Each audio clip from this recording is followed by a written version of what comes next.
Amados, na última lição que o nosso presbítero apresentou aqui, ele falou sobre a autoridade da Bíblia. Por que a Bíblia é a palavra de Deus? Por que ela é a autoridade? Então nós vimos que ela é a palavra de Deus por conta da inspiração divina. Deus inspirou homens a escrever. E quando nós vemos o resultado, o efeito de quem lê a Bíblia, nós vemos que esse efeito é de transformação. Esse efeito é de libertação. E isso só comprova ainda mais que a Bíblia é, de fato, a palavra de Deus. Ela tem poder. Ela é o poder de Deus. Amém? Então ficou aqui, nos últimos 2 domingos, bem claro por que a Bíblia é a palavra de Deus e a autoridade que ela tem. Pois bem, o assunto de hoje é sobre fé. Fé, um elemento que a Bíblia, como autoridade, gera em nós. Lembra do versículo que diz: pela graça somos salvos por meio da fé. E isso não vem de nós, é dom de Deus. Por quê? A fé, ela vem pelo ouvir, e o ouvir o quê? A palavra de Deus. Logo, quando ouvimos a palavra de Deus, ela gera fé em nós. Isso vem de Deus.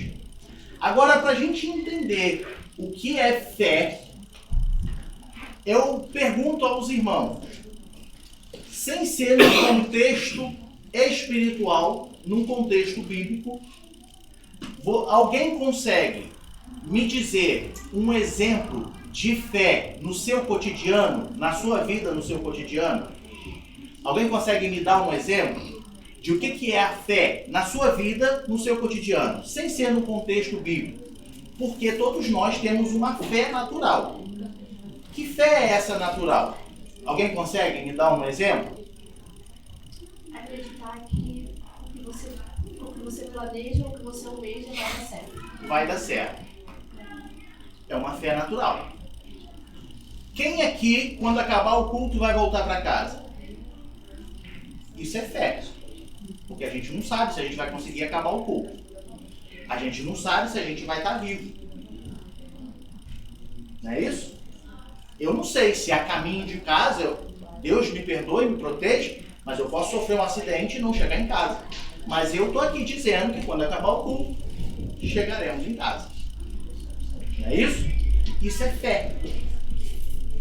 Quando você pensa em algo, amanhã é segunda-feira, todos nós aqui trabalhamos, não é isso?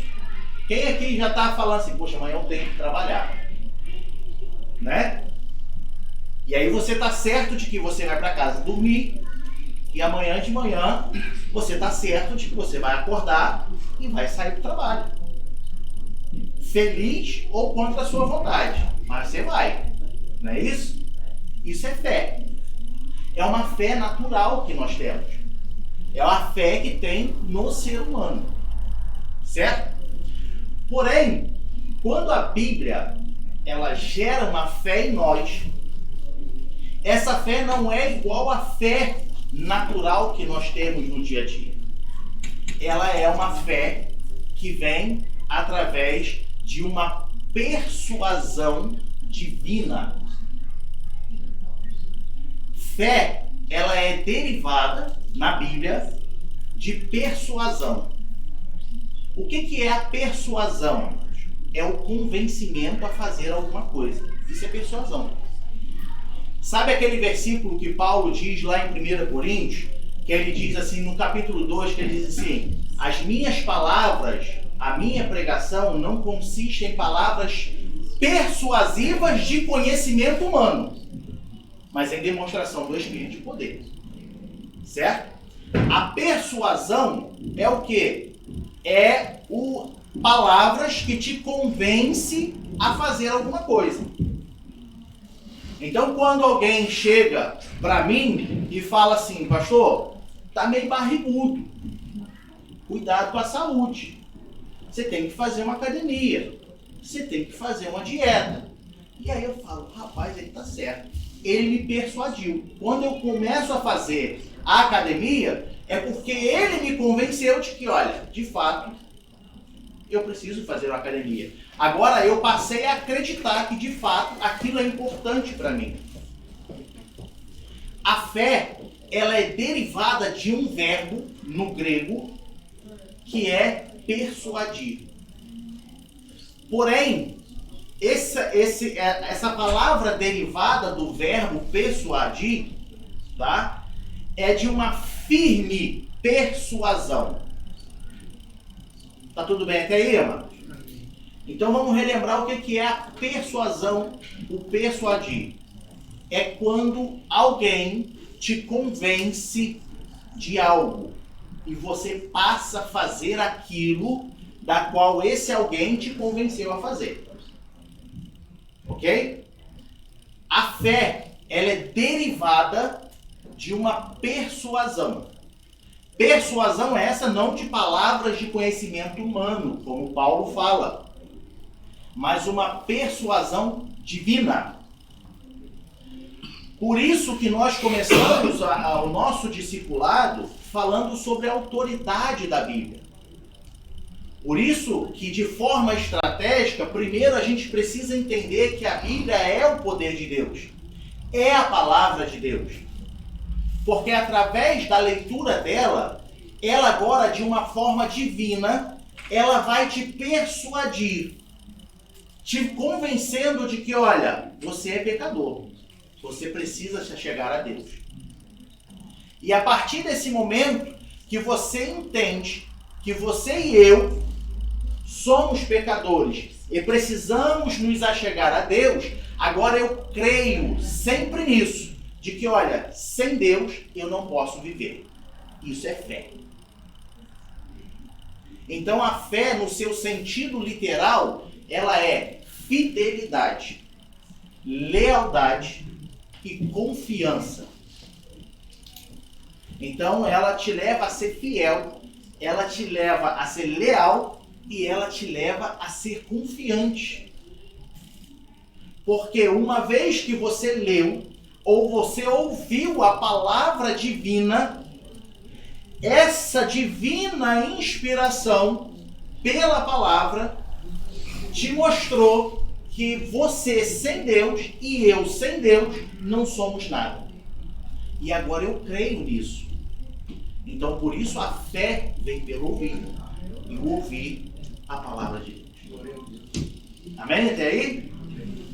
Agora o nosso texto base em Hebreus capítulo 11, que se vamos falar de fé, Hebreus capítulo 11, certo?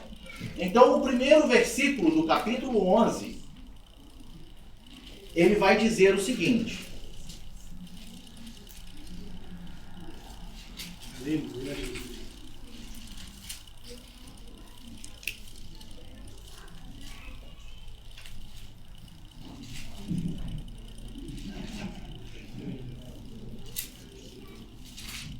amém? Hebreus capítulo 11, versículo 1.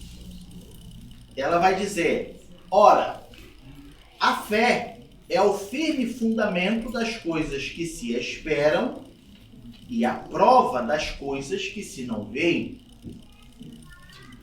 A fé é o firme fundamento das coisas que se esperam. Lembra que a gente falou da fé natural? Tu espera que vai chegar em casa. Eu espero que eu vou chegar em casa. Isso é um fundamento. Tá? Isso falando da nossa vida aqui. O nosso jovem Américo está lesionado, mas tu acredita que tu vai em pouco tempo voltar à sua profissão. Não é isso? Isso é fé. É o firme fundamento. É isso que te faz não desistir. Você acredita. Ok? E ela diz: e a prova das coisas que se não veem. Então vamos lá. Não é porque eu não vejo algo que ele não existe. Entende isso? Quem aqui já viu O cockpit de um avião. Quem já entrou lá e já viu o cockpit de um avião? Eu nunca entrei, mas eu sei que existe. Eu nunca vi, eu nunca fui lá. E eu descobri há pouco tempo que tem companhias aéreas que permitem até que você vá lá e aperte a mão do comandante, não é isso? E você veja. Mas existe, tá lá. Eu nunca fui ao Japão, mas eu sei que ele existe.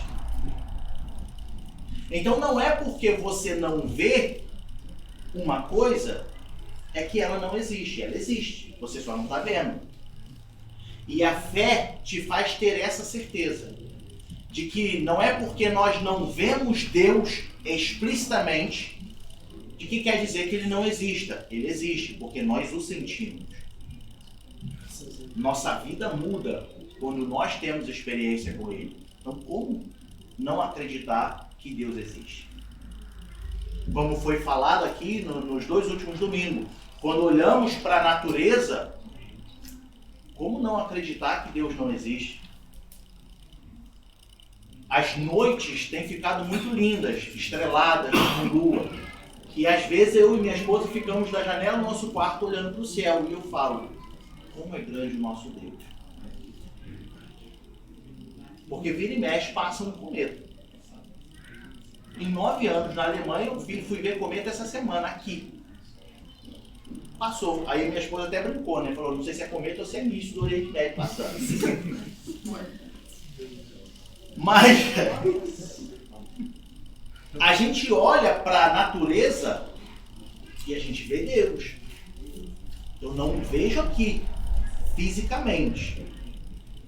Porque como nós já aprendemos, Deus não é como o homem, de braço, cabeça. Isso é uma antropomorfia, que é o quê? O homem coloca características do homem em Deus para que fique fácil o relacionamento, a correlação. Certo? Mas Deus, ninguém nunca viu Deus. Quando Moisés pediu para ver Deus, Deus falou, se tu me ver, tu morre. Vê aí o brilho das minhas costas aí. Certo? Então a fé, ela é esse fundamento. E só que ela não é um fundamento, ela é o firme fundamento das coisas que se esperam e a prova das coisas que se não veem. Isso é gerado em nós a partir do momento em que ouvimos a palavra, lemos a palavra. Então isso é gerado em nós. Que agora eu entendo, você entende, que nós não somos nada sem Deus. Que nós não podemos fazer nada se Deus não permitir. Que tudo que acontece é sim permissão de Deus. Seja as coisas boas quanto as coisas ruins.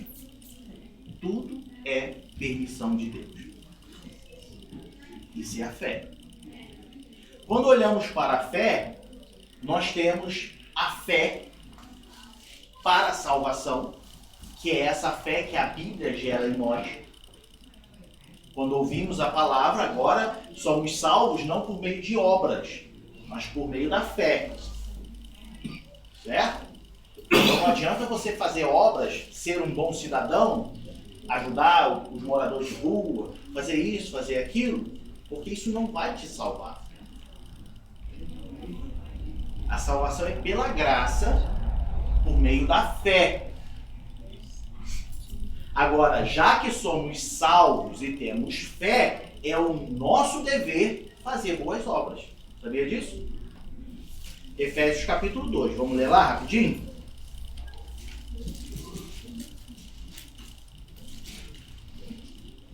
Versículo 10. 2:10 de Efésios. Porque somos feitura sua, criados em Cristo Jesus para as boas obras, as quais Deus preparou para que andássemos nela. Então você e eu não devemos fazer boas obras para garantir a salvação. Não. As boas obras é resultado, é fruto de quem já é salvo. Se você é salvo, você tem que fazer boas obras. Porque isso deveria ser natural em nossa vida. Ser uma boa pessoa. Ser uma pessoa compassiva. Ser uma pessoa mais solidária. Tá rápido? Amém? Até aí? Amém. Pois bem, voltando ao nosso assunto da fé. Em Hebreus 11. Quando é gerado em nós a fé pela palavra de Deus, é também, vamos falar de uma forma metafórica, mas é também plantado em nós um fruto, que é chamado o fruto do Espírito. Qual é a função desse fruto? Ele tem algumas virtudes, algumas características. O fruto é um só. Pensa numa tangerina, uma tangerina com vários gomos. Esse é o fruto do Espírito, certo? O papel do fruto do Espírito na vida, a gente não vai falar muito disso, porque tem uma lição só falando disso, mas na vida do cristão, é o caráter de Cristo em nós. Certo? Então veja bem, quando você e eu nos convertemos, Deus não muda a personalidade. Deus muda o caráter. A personalidade, ela é controlada através do fruto do Espírito, que também influencia no caráter do cidadão. Então uma pessoa que é totalmente nervosa, explode rápido, uma das características do fruto do Espírito é ser o quê? Longânimo, tardio em se irar. Isso é personalidade. É aquela pessoa que não gosta de brincadeira. Só que agora, como fruto do Espírito, isso vai trazer o equilíbrio. Aquela pessoa que é muito séria, ela vai ficar mais calma. Aquela pessoa que leva tudo na brincadeira, ela já vai entender que tem coisas que é mais sério. Então ela traz um equilíbrio, porque a partir de agora existe o caráter de Cristo sendo demonstrado através da sua vida. Porém, uma das características é a fé. Então veja bem, quando nos convertemos, recebemos ou é gerado em nós a fé para a salvação. Agora, como fruto do Espírito, também tem a virtude da fé, tem como virtude a fé. Essa fé como fruto do Espírito é a fé para não te fazer desistir e se manter perseverante sempre. A fé como fruto do Espírito, lá de Gálatas, não é isso? Gálatas 5:22, vê se é esse. Ela é para te fazer, ou seja, quando nós desenvolvemos essa fé, é aquela fé que tudo está ruim, tudo está difícil, mas você está perseverante. Essa é a fé como fruto do Espírito. Ali, ó. Mas o fruto do Espírito é amor, gozo, paz, longanimidade, benignidade, bondade, fé. É a fé que vai te fazer não retroceder. Tipo, é a fé que você nunca vai dizer assim, chega, estou cansado disso, desisto. A fé como fruto do Espírito é essa fé, que vai falar assim, continue avante. Tá difícil, tá tropeçando, o túnel tá escuro, mas tu sabe que no final tem uma luz te esperando. Essa é a fé como fruto. Agora também, já que ouvimos a palavra de Deus, foi gerada em nós uma fé para a salvação, que nós chamamos de fé salvífica. Temos agora o fruto do Espírito e precisamos desenvolver essa fé como a característica, uma virtude do fruto do Espírito. E quando agora somos convertidos, a Bíblia diz que nós somos templo do Espírito Santo. O Espírito faz morada em você, certo? Então Jesus vai falar para os seus discípulos que o Espírito, ele habitaria e estaria em nós. Veja que ele habita e está, certo? Na sua caminhada, agora, o Espírito, ele pode manifestar certos dons. É o que nós chamamos de dons do Espírito. Como revelação, profecia, dom de maravilha, palavra da ciência, palavra do conhecimento, discernimento de Espírito. Vamos ver lá? É 1 Coríntios, capítulo 13, se não me falha a memória. Não, 12. 1 Coríntios 12, versículo 8, 9. Assim, são 3 versículos, 4. Mas nós vamos ler até só o que fala da fé, que é o versículo 9. Que ele diz assim: porque a um, pelo Espírito, é dada a palavra da sabedoria, a outro, pelo mesmo Espírito, a palavra da ciência, e a outro, pelo mesmo Espírito, a fé. Veja que agora nós temos fé salvífica, fé como uma virtude do fruto do Espírito, lá de Gálatas, e agora a fé como um dom do Espírito. Só que essa fé aqui, versículo 7, ele diz assim: a manifestação do Espírito é dada a cada um para o que for útil. Então isso é uma manifestação do Espírito na nossa vida. Que fé é essa que o Espírito manifesta? É a fé que move montanhas. É a fé que faz milagre. É aquela fé que aos olhos dos homens é impossível, mas você tem fé e Deus faz acontecer. Essa é a fé. Nem todos usufruem, porque isso depende do Espírito, não é de nós, diferente da fé como fruto, diferente da fé salvífica. Essa do Espírito, é ele que decide. Agora, isso não quer dizer que já que é ele que decide, eu não preciso buscar. Busque. Peça ao Espírito Santo que manifeste em ti essa fé. Essa fé que move montanha. Essa fé que faz milagre. Eita. O que foi isso? Essa fé que vai fazer o quê?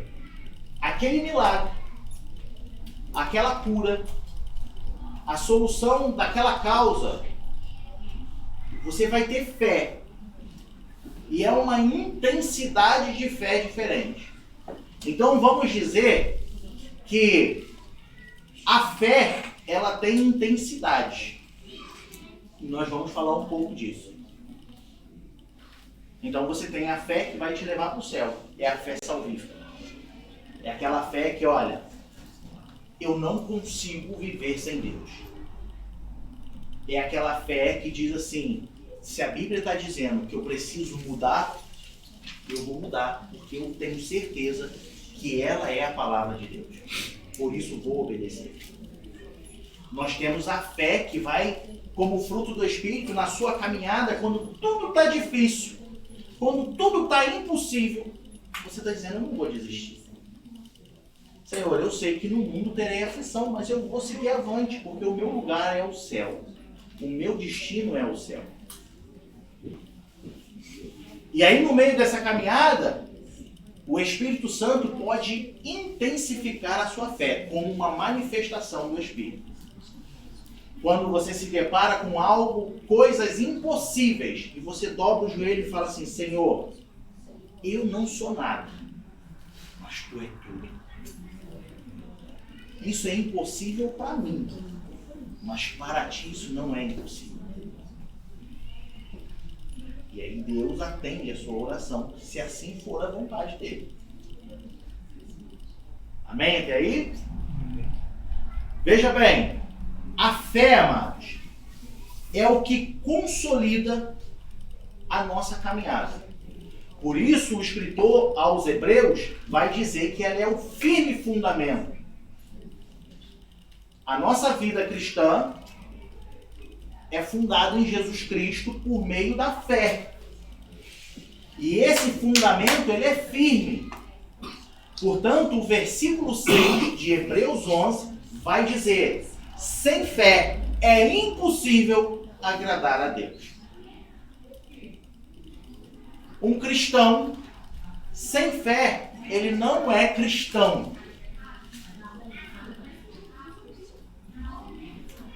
Ora, sem fé é impossível agradar-lhe, porque é necessário que aquele que se aproxima de Deus creia que ele existe, mesmo que você não veja. E que é galardoador dos que o buscam. Ele abençoa aqueles que o buscam. Ele responde à oração daqueles que obedecem, daqueles que são fiéis. Então ele é galardoador. Por isso, ela é o firme fundamento. Não tem como nós dizermos somos cristãos e não termos fé. Se não temos fé, não somos nada. Tudo bem até aí? Amém? Quando nós olhamos para o Antigo Testamento, veja que a palavra fé, embora apareça em Abacuque, a palavra fé ela é uma palavra grega. Ela não é uma palavra do Antigo Testamento. Tá? No Antigo Testamento era uma outra palavra em hebraico que define crer, acreditar, confiar. É a mesma coisa, lealdade, fidelidade. Mas a palavra fé, pistes, que é no grego, essa é uma palavra do Novo Testamento. Certo? Veja bem, quando nós olhamos para o capítulo 11 de Hebreus, que é a qual a gente está lendo, esse capítulo 11, ele é classificado como a galeria dos heróis da fé. E ele fala dos heróis da fé no Antigo Testamento. Então, quando você lê aí, você vai ver ele falando de Abel, você vai ver ele falando de Enoque, você vai ver ele falando de Noé, de Abraão, porque ele está fazendo referência às pessoas do Antigo Testamento que creram, foram fiéis, foram leais a Deus. Porém, no Antigo Testamento, tudo apontava para quem? Para Cristo. Todas as coisas apontavam para Cristo. E quando nós pegamos um homem, como por exemplo, o profeta Isaías, ele creu na promessa de Jesus Cristo sem ver. Veja que, se não me falha a memória, segundo os cálculos, a profecia de Isaías foi se cumprir 700 anos depois. 700 anos depois. Então ele falou de algo que ele não pôde ver. Ele profetizou algo que ele não viu. Mas ele tinha certeza daquilo que aconteceria. Ou seja, a cruz para o Antigo Testamento era algo distante. Mas mesmo assim, eles creram. Mesmo assim, eles foram fiéis. Como o profeta Isaías, que falou da vinda do Messias, por exemplo. Ele não teve o privilégio de ver o cumprimento da promessa. Ele não teve a oportunidade de experimentar o cumprimento da promessa. Mas isso não o fez desistir. Isso não o fez duvidar. Então, homens assim no Antigo Testamento viveram pela fé. homens do Antigo Testamento, eles acreditaram. E isso foi imputado a eles como justiça. Então, quando Deus chama Abraão e fala, olha, sai do meio da sua parentela, Abraão saiu e foi. E a Bíblia vem dizer que isso foi imputado como justiça, ou seja, ele foi fiel, ele foi temente, ele obedeceu. Quando nós olhamos para o Novo Testamento, nós vemos agora que a cruz, ela se tornou algo que aconteceu no passado. Mas ela ainda assim projeta com segurança o futuro. Então no Antigo Testamento era algo distante. Para nós já é algo que aconteceu, mas que ainda nos gera confiança para aquilo que vai acontecer. Ou seja, no Novo Testamento, agora, nós podemos dizer, usar essas palavras, que somos mais bem-aventurados. Porque nós podemos não ter vivido o momento da cruz, mas nós sabemos que ele aconteceu como cumprimento de um homem que viveu 700 anos antes e falou que vai acontecer e creu. Aconteceu. E para nós hoje, isso é uma segurança. Então nós olhamos para trás e nós hoje já vivemos a promessa. Nós vivemos a graça.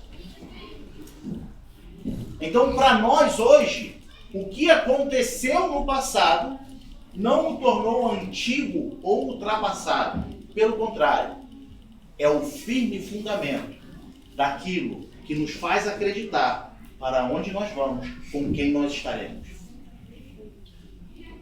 Então, nós somos bem-aventurados por isso. A partir do momento que Jesus Cristo foi assunto aos céus, agora a cruz ficou no passado. Não no sentido de antigo, de ultrapassado, mas já no sentido de cumprimento da promessa. Já se cumpriu. Agora começa o tempo da graça. Agora todo aquele que crê, todo aquele que confessar, ele tem a oportunidade de ser salvo. Entende o privilégio que nós temos hoje? Porque você pode dizer assim, mas isso tudo aconteceu há 2025 anos atrás. Ou menos um pouco, há 2000 anos atrás. Como que eu posso ter certeza? Olha o que ela gera em nós. Olha o que ela produz em nós. Então veja bem. Pessoas falaram olhando para o futuro sem saber se iria conseguir alcançar. O profeta Isaías falou. Ele falou, crendo, sabendo. Agora nós já temos o mar no cumprimento da promessa. E agora o que a gente aguarda é o quê? É a promessa da vinda do Filho de Deus. Porque se lá se cumpriu, pode ter certeza que vai se cumprir também. Na vida cristã, veja o que Paulo diz. Isso é muito sério. Põe lá Romanos 14, 23. Aquele que tem dúvidas, se come, está condenado. Porque não come por fé. E tudo que não é de fé é pecado. Na vida cristã, se fazemos algo sem ser pela fé, e aqui eu estou falando a fé no Filho de Deus. Não estou falando na fé de que você vai conseguir chegar em casa, como nós falamos. É na fé salvífica. É na fé do amor de Deus demonstrado por nós, através de Jesus Cristo. Então, se fazemos algo que não seja pela fé, Paulo está dizendo, é pecado. Se fazemos algo que não é baseado em Cristo Jesus, se viemos à igreja, hoje aqui, Aí nós temos toda uma equipe para dar aula para as crianças, para a gente meditar aqui, os músicos que vão tocar, aí o irmão que vai pregar, a irmã que vai dirigir. Se isso não for pela fé, é pecado. Se for por obrigação, se for por que tem que ser feito, é pecado. Agora, se fazemos porque temos fé, porque essa fé foi gerada em nós, quando nós vimos, ouvimos ou lemos que Ele morreu por mim, e por isso agora eu creio e tenho certeza da minha salvação, o amor de Deus demonstrado por mim, então eu tenho fé. Eu vou fazer pela fé. Não mentira. Então nós precisamos entender que na vida do cristão, a fé, ela é o firme fundamento. Não tem como ter uma vida cristã sem fé. Ter uma vida cristã, ou se intitular cristã, sem fé, é viver de aparência. É viver para agradar o homem. Então, quando nós saímos de casa e viemos para cá, não é porque o pastor da igreja vai te cobrar porque você veio. O professor da escola dominical vai falar assim: ô meu irmão, não foi para a aula. Quando saímos de casa e viemos para cá é porque temos fé. Aleluia. Quando dobramos o nosso joelho e falamos com Deus é porque temos fé. Quando abrimos a palavra e meditamos e sabemos que Deus vai falar conosco é porque temos fé. Porque se não for assim, meu irmão, estamos perdendo tempo. Então a fé na vida cristã, ela é o firme fundamento. Porque voltando ao versículo 6 do capítulo 11 de Hebreus, porque sem fé é impossível agradar a Deus. Tudo bem até aí, amados? Alguma pergunta? Algum comentário? Aleluia. Como nós dissemos, a fé, ela precisa ter um alvo. Vamos acreditar em quê? Vamos acreditar no quê? Essa fé, ela não é simplesmente acreditar. Essa fé, ela não é somente... eu acredito em alguma coisa. Eu acredito que o meu carro vai conseguir me levar para casa. Eu acredito que amanhã eu ainda vou ter um emprego. Não é isso. Quando falamos de fé, a fé precisa ter parece ser uma coisa feia, né? Mas é assim que se fala. A fé precisa ter um objeto, o objeto da fé.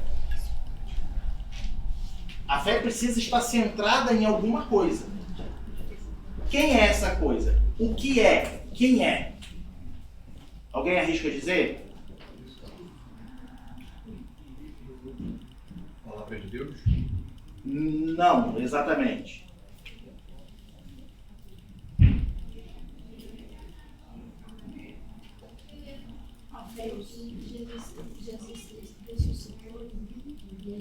A palavra. Quase isso. Hebreus 12, 2.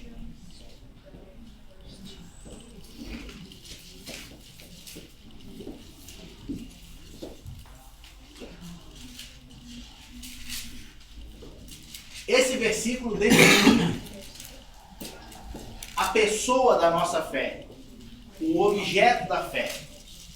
Esse versículo. O que é que ele diz? Olhando para quem? Para Jesus. Porque ele é o autor e ele é o consumador da nossa fé. Ou seja, a fé tem que estar em Jesus Cristo. Sempre a sua fé tem que estar em Jesus Cristo. Por isso que somos salvos pela graça por meio da fé em Jesus Cristo. Porque nós acreditamos, a palavra nos revela, confiamos que Ele é o Cristo. Ele é o Filho de Deus. Ele morreu na cruz. E Ele disse, Pai, está consumado. O que quer dizer isso, amados? Pai, está feito. Está pronto. Aleluia. Sabe lá antes da fundação do mundo, quando o Senhor disse que nós iríamos ter um plano de salvação? Pronto. Está pronto. Isso quer dizer o consumado. E Ele é o autor. Porque Ele mostrou. Ele disse assim, ó, crê em mim. Eu sou o caminho, eu sou a verdade, eu sou a vida. Ele é o autor da nossa fé. E Ele não é só o autor, não foi Ele que escreveu somente a nossa fé, mas foi Ele quem consumou. Foi Ele quem confirmou. Foi Ele quem concluiu o caminho da fé. Logo, só nos achegamos a Deus por meio de Jesus Cristo. Se o mundo hoje conhece a Deus, foi porque um dia alguém falou de Jesus. Aleluia. Se nós hoje temos um contato com Deus, experimentamos Deus, foi porque alguém um dia falou de Glória Jesus. a Deus. Aleluia. Obrigado. Por isso Ele é o autor e o consumador, porque Ele é o meio para Deus. Ele é o caminho. Veja que ninguém se chega a Deus se não for por Jesus Cristo. Logo, a nossa fé tem que estar na pessoa de Jesus Cristo. Quer basear a sua vida, quer ter exemplos, quer ter referências? Olha para Jesus. Quer saber como fazer, quer saber como lidar? Olha para Jesus Cristo. Aleluia, Jesus. Ele tem que ser a pessoa da nossa fé. O cristão que baseia a sua fé em outras coisas vai perecer. Não vai alcançar a salvação. A fé não é baseada no professor da escola dominical. A fé não é baseada no pastor de uma igreja. A fé não é baseada naquele irmão que é muito inteligente. A fé é em Jesus Cristo. Glória. Se você hoje experimenta Deus, foi porque Jesus morreu na cruz. Se você hoje é templo do Espírito Santo, foi porque Jesus morreu na cruz. Se você hoje tem salvação, foi porque Jesus morreu na cruz. Se você hoje tem um advogado no céu que intercede por você, foi porque Jesus morreu na cruz. Então a nossa fé, a fé de um cristão, precisa estar na pessoa de Jesus Cristo. Olha para Jesus. Olha para Jesus. Então não deposite a tua fé salvífica em coisas, em objetos, em amuletos. Porque infelizmente isso é uma realidade. Tem muito cristão que não sai de casa sem um pingente, porque senão ele não vai ter sorte no dia. Porque senão ele se sente inseguro. Não, esse aqui é meu pingente. Eu não posso sair sem ele. Isso aí é lacre, isso é metal. Isso aí não salva ninguém. Jesus salva. Aleluia. Glória. Jesus salva. Eu creio. Cristão não tem amuleto. Cristão não tem objeto da sorte. A fé é em Jesus Cristo. E isso basta. Aleluia. E isso basta. Então, enquanto uns confiam em carros, outros em cavalos, nós confiamos em Jesus Cristo. Glória a Deus. Enquanto uns confiam em armas, em seguranças, nós confiamos em Jesus Cristo. Porque é Ele. Essa carne, ela pode até perecer porque não confiamos em armas, em seguranças. Então ela pode até morrer. Mas isso aqui é tudo passageiro mesmo. O que vem depois disso é que define. Então se a nossa fé está em Jesus Cristo, o morrer para nós é ganho. O viver é Cristo e o morrer é ganho. Então nós olhamos para Jesus, o autor e consumador da nossa fé. Glória a Deus. Amém, amados? Quando nós olhamos para a fé, nós temos a fé que ela é para a salvação, que nós já falamos, e tem a fé como uma fé vitoriosa. Lembra que eu falei da intensidade da fé? Chegou a hora. A fé vitoriosa.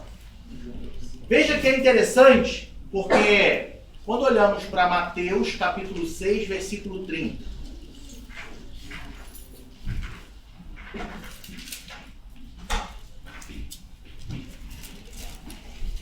Mateus 6,30 ele vai dizer: pois se Deus assim veste a erva do campo, que hoje existe e amanhã lançada no forno, não vos vestirá muito mais a vós, homens de pequena fé. Então guarde isso. A Bíblia está falando de pequena fé. Vamos para outra referência. Mateus 17, 20. Mateus 8, 10. Perdão. 8, 10 de Mateus. Ele diz: e maravilhou-se Jesus ouvindo isso, e disse aos que o seguiam: em verdade vos digo que nem mesmo em Israel encontrei o quê? Tanta fé. Então nós vimos falar de pequena fé, agora tanta fé. Agora sim, Mateus 17, 20.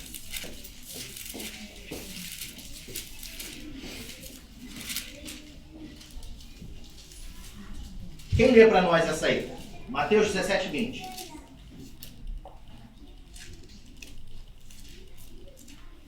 Pode ler. Puxa alguém aí. Jesus respondeu: por causa da pequenez da fé que vocês têm, pois em verdade lhes digo, que se tiverem fé como um grão de mostarda, dirão a este monte: mude-se daqui para lá, e ele se mudará. Nada lhe será impossível. Ou seja, fé como um grão de mostarda. Então nós vimos pequena fé, tanta fé e fé como um grãozinho de mostarda. Está aguardando. Agora um outro irmão lê em Atos 6, 5.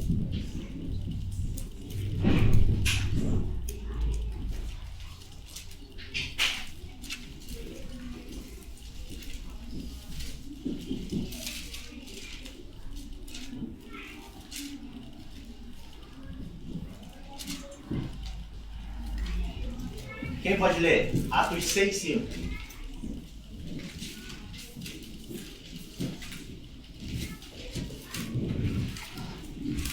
E este parecer contentou a toda a multidão, e elegeram Estevão, homem cheio de fé e do Espírito Santo, e Filipe, e Procoro, e Nicanor, e Timão, e Parmenas, e Nicolau, Proselito e Antioquia. Pois bem, o que nós destacamos aqui é homem cheio de fé. Então nós vimos, vamos lá, me lembra, pequena fé, tanta fé, fé como um grão de mostarda, e agora um homem cheio de fé, certo? Por último, Romanos 12, 6.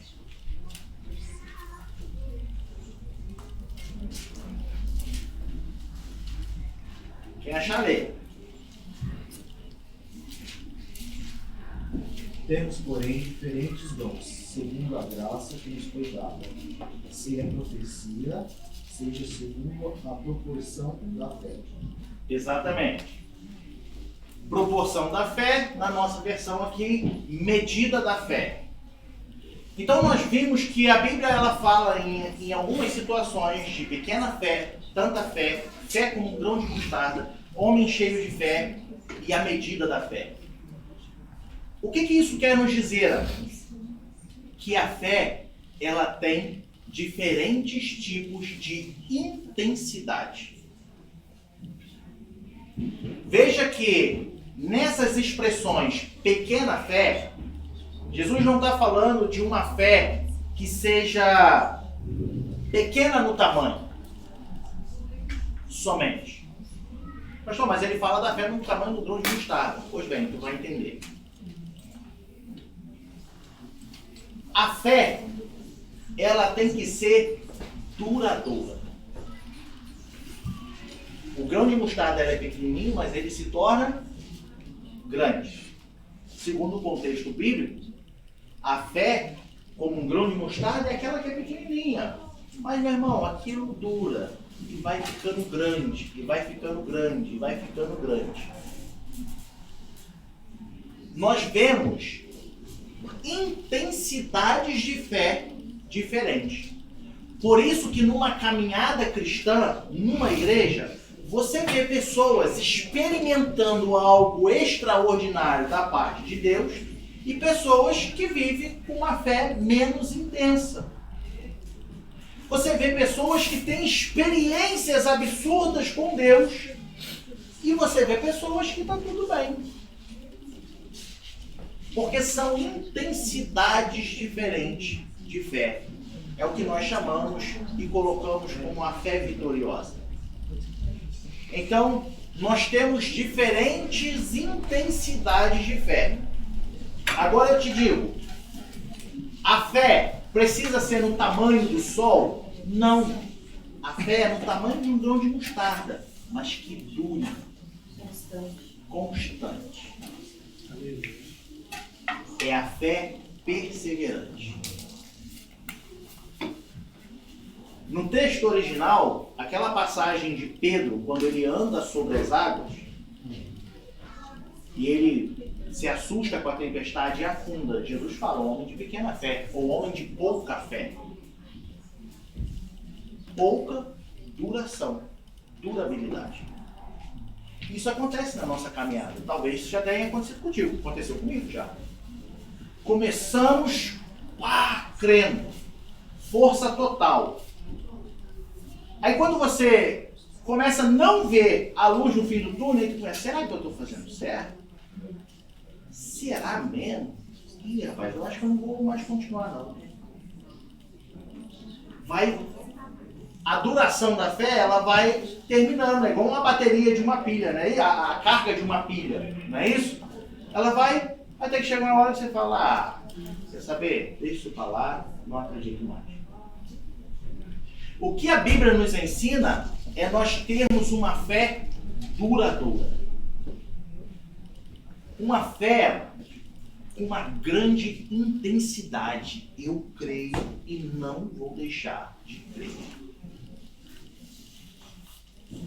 É aquela fé que desde o momento que foi gerada em ti pela palavra de Deus, ela só vai, vamos colocar assim, ela só vai terminar quando Jesus voltar. E nós vamos vivendo de fé em fé.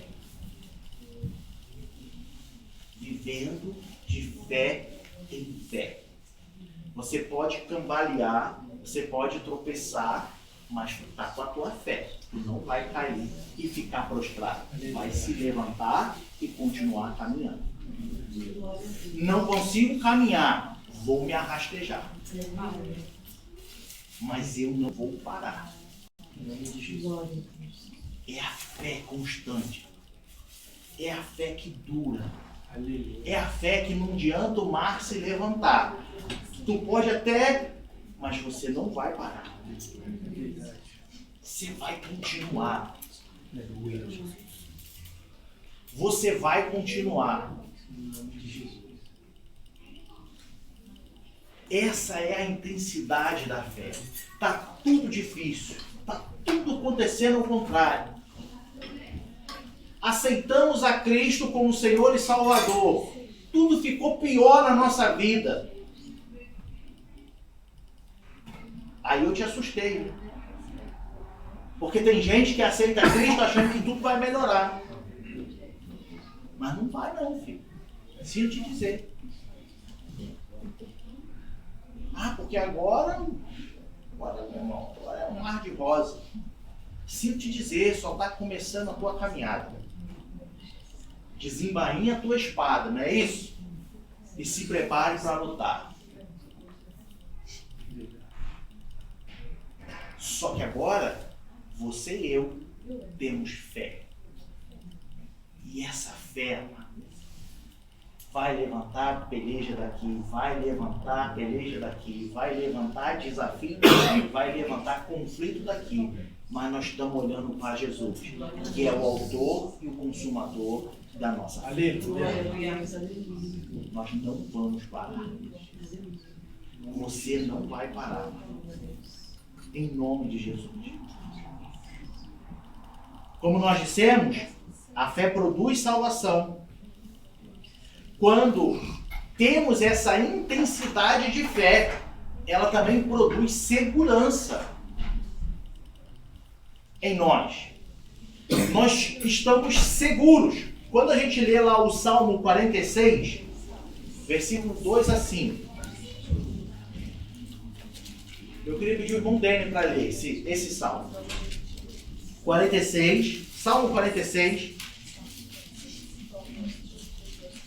do versículo 2 ao versículo 5. Pelo que não temeremos, ainda que a terra se mude, ainda que os montes se transportem para o meio dos mares, ainda que as águas rujam e se perturbem, ainda que os montes se abalem pela sua braveza. Há um rio cujas correntes se alegram a cidade de Deus, o santuário das moradas do Altíssimo. Deus está no meio dela e não será abalada. Deus a ajudará ao romper da manhã. Olha aí. Então, quando nós temos fé, uma fé duradoura, o salmista está dizendo assim, olha, pelo que não temeremos. Quem aqui não tem aflição, né? Quem aqui não está passando uma situação difícil? Porque na vida do cristão, amado, a gente vai passando uma aprovação. Aí quando vence aquela aprovação, a gente fala, Senhor, muito obrigado pelo refrigério. E daqui a pouco vem, pá, de novo, outra. Decidiu. Não é isso? Aí, mas de novo, Senhor, não deu nem tempo de eu respirar. Na hora que eu fui levantar a mão para comemorar, agradecer, já veio outra. Né? Que nem contração. Quando você acha que aliviou, a mulher acha que aliviou, já vem outro de novo, mais forte. Então ele diz assim, pelo que não temeremos, ainda que a terra se mude. Isso é forte. Ainda que a terra se mude. Ainda que os montes se transportem para o meio do mar. Ainda que as águas rujam e se perturbem. Que os montes se abalem pela sua braveza. A nossa fé faz entender. Põe lá, meu irmão, por gentileza. Acho que é o versículo 3 ou 4. Há um rio. Qual livro? Salmo 46, que a gente estava agora. Verso 4. Olha, ainda que isso tudo aconteça, por causa da nossa fé, a gente olha e diz, há um rio cujas correntes alegram a cidade de Deus, o santuário das moradas do Altíssimo. Isso é a fé. Te falando assim, isso tudo aí vai acontecer. A gente está vivendo épocas de guerra. A economia mundial está comprometida. Só que aí a nossa fé diz assim, não tem problema, há um rio cujas correntes alegram a cidade de Deus. Isso é no sentido de trazer paz. Sabe por quê? Paulo vai dizer que agora que somos justificados pela fé, temos paz para com Deus. estamos em paz. Estamos em paz. Segue o versículo 5, por gentileza. E ele diz: Deus está no meio dela, não será abalada. Ou seja, isso tudo aqui vai passar. Mas para onde nós vamos, Deus estará no meio dela. Glória a Deus. Glória a Deus. Essa aqui vai acabar. Mas para onde nós vamos, Deus está no meio dela. Aleluia. Eu creio. Então pode guerra pipocar para cá, pode economia abalar para lá, porque nós sabemos que a nossa cidade, a nossa morada não é aqui. Aleluia. É no céu. Aleluia. Deus está no meio dela e ela não será abalada. Aleluia. Deus a ajudará ao romper da manhã. Essa Glória. é a nossa fé. Glória a Deus. Essa é a nossa fé. Por isso a fé traz segurança para nós. Então não importa. Nós podemos chorar de tristeza. Eu não estou dizendo que o crente tem que sorrir o tempo inteiro. Você pode chorar porque a gente sente dor. Você pode falar com Deus: Deus, está difícil, Pai. Mas o que não pode acontecer é você parar a sua caminhada por causa disso. É você saber que a sua morada não está aqui. E que aqui está difícil, mas lá será maravilhoso. Aleluia. Eu creio. Essa é a nossa fé, que traz segurança. É essa fé. A fé, ela não vê o fracasso. E aí isso pode parecer contraditório, né? A fé não vê fracasso? Não. A fé vê aprendizado. Aleluia. A fé vê experiência. Não deu certo. Mas isso, a fé, vai me tornar mais forte para dizer: então da próxima vez eu vou fazer correto. Aleluia. O processo de Deus. O processo de Deus. A fé, ela não vê fracasso. Eu sou um derrotado. Porque tudo que eu faço dá errado. Porque eu não sei o que eu vou fazer mais. Porque minha vida é uma desgraça. Minha vida, eu vou te contar, meu irmão. Eu não quero nem falar meu testemunho, senão tu vai chorar comigo. Não, a fé não faz isso não. A fé fala: tá difícil, mas eu tô aprendendo. Tá difícil, mas eu tô calejando. Tá difícil, irmão, mas eu tô ficando forte. Tá difícil, mas a tua graça me basta. Aleluia. A tua graça me basta. Paulo, quando fala assim: Senhor, afasta de mim, tira de mim esse que vem me esbofetear, esse espinho na minha carne. E aí o Senhor fala com ele assim: Paulo, o meu poder se aperfeiçoa na fraqueza. A minha graça te basta. Aleluia, Jesus. Isso é para nos mostrar, amados, que nós somos dependentes de Deus. E que mesmo que a gente chore, mesmo que a gente sangre, mesmo que a gente se machuque, a gente vai dizer: Pai, tua graça me basta. Glória a Deus. Eu não vou parar. Estou aprendendo aqui para amanhã não cometer o mesmo erro. Estou tendo experiência aqui porque amanhã, provavelmente, ajudarei alguém que estará passando pela mesma situação. Porque a Bíblia nos garante, amado, que o que acontece conosco, tudo tem um propósito de Deus. Verdade. Enquanto estamos no meio do propósito, olha isso, enquanto estamos no meio do processo, a gente não entende o propósito de Deus. Quando passou, concluiu, aí você olha: agora eu entendi por que Deus fez isso. Por isso que durante o processo, nós precisamos dizer: Senhor, a tua graça me basta. Essa é a fé que não vê fracasso. E para a gente encerrar, a fé, como nós já dissemos, ela conduz à vitória. E eu quero encerrar essa meditação de hoje lendo uma seguinte reflexão, que diz assim: enquanto a dúvida olha para baixo, a fé olha para o alto.